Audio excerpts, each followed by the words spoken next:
I was best friends with his sister. And my sister said, "You gotta meet my friend." And I'm like, "No, I'm not gonna date one of your friends." And then Mary walked in the room and I said, "Well, I changed my mind. I'll date your friend." And I actually called my mom that day and I said, "Mom, you're not gonna believe this, but I met the man I'm going to marry." I've kind of always known that I was a little different than everybody. The first time I noticed that there was something wrong was ironically on the day he proposed to me. I was graduating that year and here comes the man of my dreams, and I was so depressed and I knew there was something wrong. Especially being young, you don't really understand, what you're seeing. Because nobody really talks about mental illness. I was so extremely depressed, suicidal. I wrote in my journal. And I remember spending the day just reading through the whole journal front to back. It ended up being kind of like the missing piece of the puzzle. I was so mad at you. Yeah. I mean, he practically had to drag me to the hospital. I did not want to go at all. But she did it. I was so proud of her. When I was told that I had bipolar disorder, it was devastating. Now that we've been together so long, I know exactly where things are heading, but it just took time.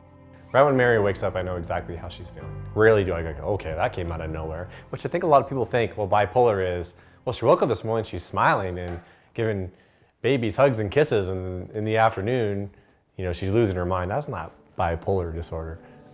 It's the slow onset, and it moves really slowly. There's nothing I could say or do that's gonna make her snap out of it. I can't change it. I can only just be there for her.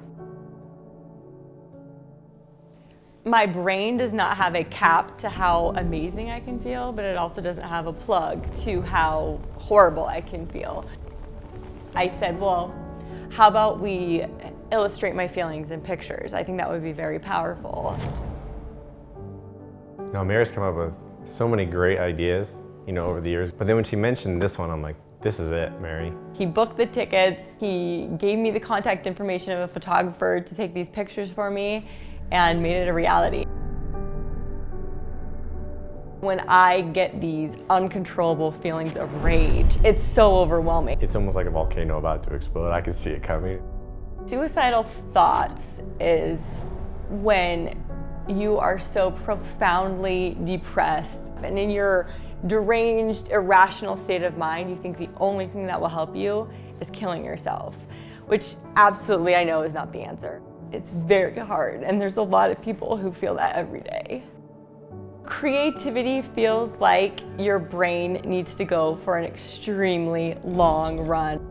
I get excited for her. I'm like, wow, what an amazing thought. I mean, she can have ideas and be so futuristic in a capacity that I could never get to. Sadness is obviously a lot harder for Mary than it is for me. You just keep crying and crying for me personally, for no reason. I don't want my kids to remember me as a sad person, having to explain to them, mommy's brain hurts right now, I'm just sick. For me, that's the hardest part. Hypersexuality is probably my husband's favorite symptom of them all. Not bad. We work through it. It's like the whole world is sex. I think one of the hallmarks of bipolar disorder is people having affairs, and I am more in love with him than I think anybody could be with anybody, but in that state of mind, I can absolutely see how affairs happen. Paranoia for me manifests itself more as, I think, fear. There's this constant underlying guilt with everything. Grandiosity is awesome. You can do anything that you want to. Those fleeting moments of grandiosity are amazing. Despair is feeling like there are a ton of bricks on you. You cannot move. I started a Facebook and blog and Instagram about everything bipolar. My blog is called So Bipolar. Bipolar is a very misunderstood mental illness, and the more we talk about it, the more people will understand and there will be less stigma. You know, you look at other people that have, you know, maybe a family member has, or their spouse has diabetes or something else complicated. And at that point, you know, you don't give up on love just because one family member is sick. Our marriage is so successful because of the way we respond to it and how supportive he is of me. I know we've been talking a lot about how, you know, I pick Mary up, but it goes both ways. You know, Mary is always there for me and all, you know, everything that I go through.